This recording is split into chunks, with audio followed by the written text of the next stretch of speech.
आज का सगळे लोक मिनी व्लॉग करत आहेत, तर म्हटलं आपण का मागे राहायचे. तर चला मग आज बनवू माझा पहिला मिनी व्लॉग. आज मी करणार आहे माझ्या लाईफमधील पहिला विमान प्रवास, ज्यामध्ये सोबत आहे ओम भाऊ. पण प्रॉब्लेम असा झाला, विमानात बसायच्या आधी ओम भाऊला लागली भूक. आता एअरपोर्टवर जेवण करणं किती महाग पडते हे तुम्हाला तर माहीतच आहे. म्हणून एअरपोर्टच्या बाहेर आपण एका हॉटेलमध्ये थोडा नाश्ता केला आणि त्यानंतर निघालो एअरपोर्टवर. परंतु अचानक झाला पाऊस सुरू, त्यामुळे सगळीकडे चिखल झाला होता. आणि आता आलेलो आहे आपण छत्रपती संभाजीनगरच्या एअरपोर्टवर. आता मध्ये जाण्याआधी आपल्याला आपले बोर्डिंग पास घ्यायचेत. आणि हा बघा आपला विमानाचा टाईम टेबल.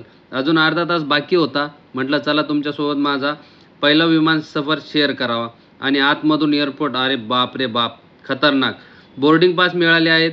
फ्लाईटला वेळ होता म्हणून थोडा वेटिंग एरियात बसलो. आणि हे होते आपले विमान, ज्यात आपण आपला पहिला सफर एन्जॉय करणार होतो. विमानापर्यंत जाण्यासाठी बसचा प्रवास केला. माझा पहिला विमान सफर पुढच्या मिनी ब्लॉगमध्ये शेअर करेल. तो